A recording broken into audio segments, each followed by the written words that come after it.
Train కింద యాక్సిడెంట్లో కాలు ఫ్రాక్చర్ అయ్యి అలాంటి ఒక సేఫ్టీ లేని పరిస్థితులు ఆయన చేస్తూ ఇంటికి వచ్చేటప్పటికి మాకు చేయగలిగేది ఏంటంటే మాకు గిల్టీగా ఉండేది. తమ్ముడు సినిమాలో నేను ఎలా ఉండేవాడిని, ఆకతాయిగా తిరుగుతా అలా నాకు అలా అనిపించేది. నా జీవితం అలా లేననుకోండి. కానీ మా అన్నయ్య వచ్చేటప్పటికి ఏదైనా చేద్దామని తపంతో పాపం ఆయన సాక్స్ తీస్తే కాళ్ళు వాచిపోయాయి. ఆ షూ కూడా వచ్చేది కాదు, చెమటతో తడిచిపోయేది.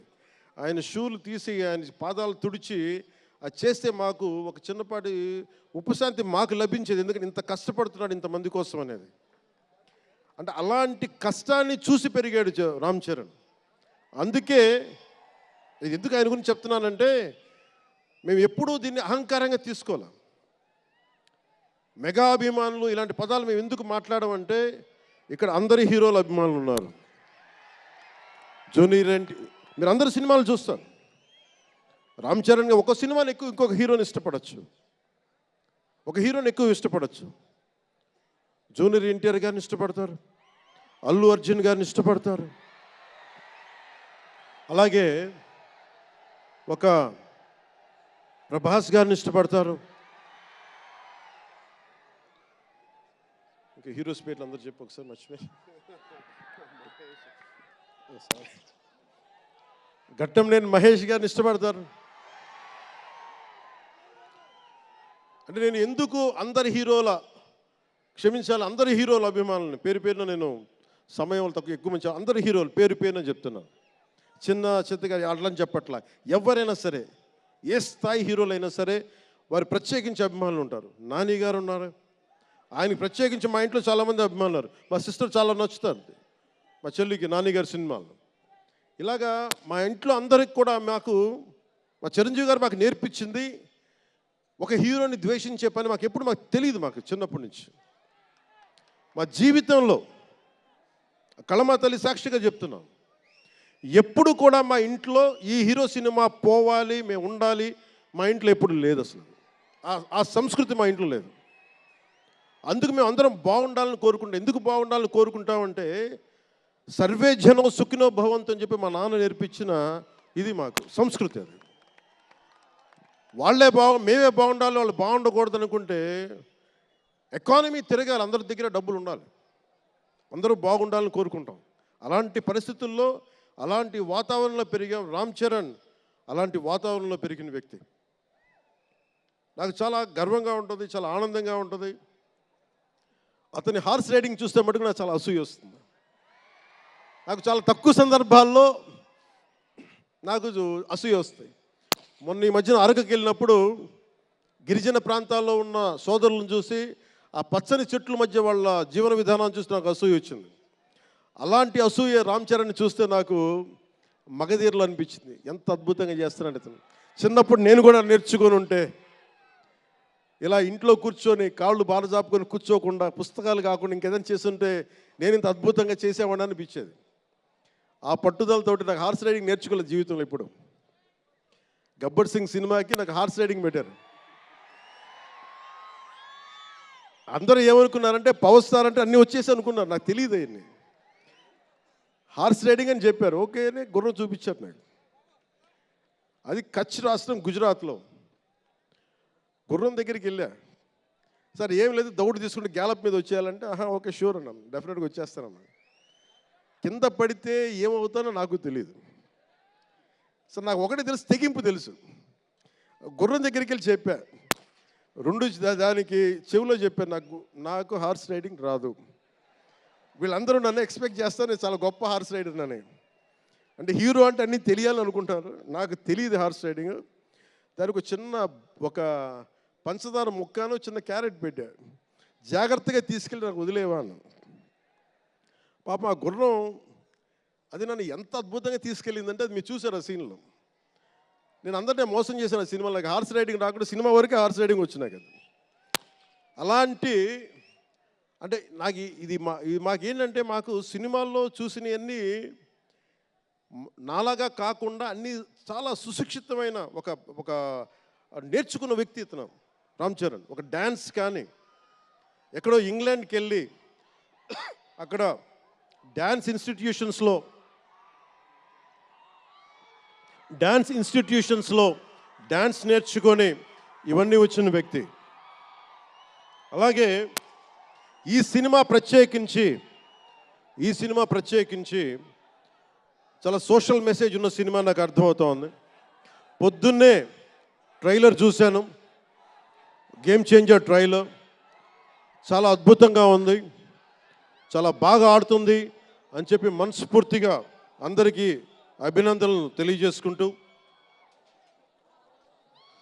ప్రత్యేకించి శంకర్ గారికి నాకు మనస్ఫూర్తిగా అభినందనలు తెలియజేసుకుంటూ, అలాగే తెలుగు చిత్ర పరిశ్రమకు సంబంధించినంత వరకు ఇది ప్రత్యేక ఓజీ గురించి చెప్తాను, లాస్ట్లో చెప్తాను. నేను ఓజీ తర్వాత అంటే మీరు వదలట్లా. మన ముందున్న సినిమా గేమ్ చేంజర్ని బాగా చూడండి. ఎందుకంటే ఈ ఫంక్షన్ ప్రత్యేకించి ఈ మధ్యకాలంలో ఉన్న ఒత్తిడి తెలుసు మీకు. ఒక పబ్లిక్ ఫంక్షన్ అంటే ఎలాంటి ఒత్తిడి ఉంటుందో మీ అందరికీ తెలుసు. నేను చాలా ఆలోచించాను, ఈ సమయంలో పెట్టాలా లేదా అంటే సినిమా అనేది 10 మందికి తెలియచేయాలి. దిల్ రాజు గారు లాంటి వాళ్ళు 3 సంవత్సరాలు తీశారు సినిమా. 3 సంవత్సరాలు తీసింది వాళ్ళకి దొరికేది దొరికితే ఒక 10 రోజులు. బడ్జెట్లు ఎక్కువైపోయినాయి. అలాంటి వాటికి మేము చేయగలిగేది ఎక్కువ మందికి తెలియజేసేలాగా ఇది part and parcel of cinema. అందుకని మేము కోరుకుంది చిన్న ఫంక్షన్ చేద్దాం. నన్ను అడిగారు గెస్ట్గా రమ్మని. నేను ఒకటే చెప్పాను, ఇంత పెద్ద ఫంక్షన్ చేయాలా లేదా, ఎందుకంటే మీ అందరికీ తెలుసు నా భయం. మీరు క్షేమంగా వచ్చి క్షేమంగా వెళ్ళాలి అని చెప్పి అహిర్నిశలు ఆకాంక్షించేవాడిని, శ్రమ పడేవాడిని. మీకు చిన్న దెబ్బ తగిలితే నా గుండె గాయం అవుద్ది. అందుకని నేను ఎప్పుడు సినిమా ఫంక్షన్ నేను చేసుకోవడానికి ఇబ్బంది నాకు. ఇందాక కూడా వచ్చినప్పుడు చాలా టెన్షన్తో ఉన్నా, ఎవరికైనా దెబ్బలు తగులుతాయి, ఏదైనా అయిపోద్దా అని భయం ఉంది. మనస్ఫూర్తిగా మీ అందరికీ చేతులెత్తి నమస్కరిస్తున్నా, మీరు క్షేమంగా ఇంటికి వెళ్ళాలి. ఎందుకంటే మీ తల్లిదండ్రులు, మీరు ఒక సాయంత్రం ఆనందం కోసం వచ్చింది, దీన్ని విషాదం కాకూడదు. అందుకని మనస్ఫూర్తిగా సినిమాగానే చూడండి. కింద పడిపోయి మీద పడిపోయి తొక్కిసలాడుతూ హీరోలను చూడడం కంటే కూడా మీరు దూరం నుంచే ఇబ్బంది పడకుండా మీరు క్షేమంగా ఉండాలి, అందరూ క్షేమంగా ఉండాలి మనస్ఫూర్తిగా కోరుకుంటా ఉన్నాం. అలాగే అడగగానే టికెట్ రేట్స్ ఎందుకు పెంచాలి,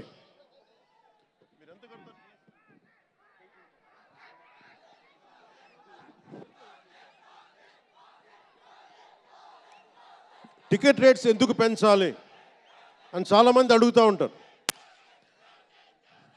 ఒక నిమిషం థ్యాంక్ యూ. సినిమా రేట్లు ఎందుకు పెంచాలని అడుగుతారు. ఈ రోజున సినిమా రేట్లు పెంచాలి అంటే it's a purely demand and supply. నాకు శంకర్ గారి సినిమా నేనే బ్లాక్లో కొనుక్కొని చూశాను చెన్నైలో. అది నా సరదా. అది అంటే నాకు ఇచ్చిన డబ్బులు నేను కొనుక్కొని చూశాను. ఇప్పుడు ఆ బ్లాక్లో వెళ్ళే డబ్బు ఎవరికి వెళ్ళిపోద్ది. అలా కాకుండా టికెట్ రేట్లు డిమాండ్ అండ్ సప్లై మీద ఉంటుంది.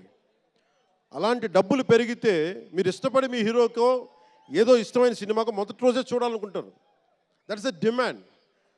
అందుకని ఎందుకు ఇంతంటే బడ్జెట్స్ పెరిగిపోయినాయి.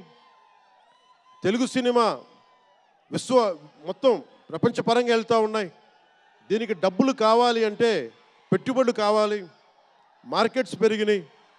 అలాగే పెరిగిన ప్రతి రూపాయికి 18% జిఎస్టీ కడతాం. ప్రభుత్వానికి ట్యాక్స్ వస్తుంది. పెరిగిన ప్రతి రేటుకి ట్యాక్స్ వస్తుంది. ఇదేదో ఉట్టినా ఇవ్వట్లేదు ప్రభుత్వం. ప్రతి ఒక్కరికి ఏముంటుందంటే దీని ఒక ఫాల్స్ నెరేటివ్ ఉంది బయట. నా సినిమాకి టికెట్ రేట్లు పెంచకపోగా తగ్గించేశారు. భీమ్లా నాయక్కి ఇప్పుడు చాలామంది హీరోస్ అందరూ కూడా వాళ్ళెవరూ కూటమికి మద్దతు చెప్పలేదు. కానీ మేము ఎక్కడ వివక్ష చూపించాల, అందరూ బాగుండాలని కోరుకుంటాం. ఎందుకంటే చిత్ర పరిశ్రమకి మొన్న దిల్ రాజు గారు కూడా చెప్పారు, చిత్ర పరిశ్రమకి రాజకీయ రంగు పులమటానికి మాకు ఇష్టం లేదు. Though I belong to NDA, though I'm head of Janasena party, cinema should be treated as a separate entity. No politics should seep into cinema. Milton Friedman అనే ఒక ఎకానమిస్ట్ ఒక చిన్నపాటి పెన్సిల్ని ఇలా చూపిస్తూ, ఈ పెన్సిల్ని తయారీకి ఈ కనిపించే టిప్పు ఈ మెటీరియల్, దీని లోపల ఉండే గ్రాఫైటు ఈ మెటీరియల్, ఇవన్నీ ఒక్కొక్కటి చెప్పుకుంటూ దీనికి వెనక పెన్సిల్ కూడా రబ్బరు, ఇది ఎక్కడి నుంచి వస్తుంది ఇలా చెప్పుకుంటూ వెళ్తా, ఇది ఒక్క ప్రాంతం నుంచి రాలా, అనేక దేశాల నుంచి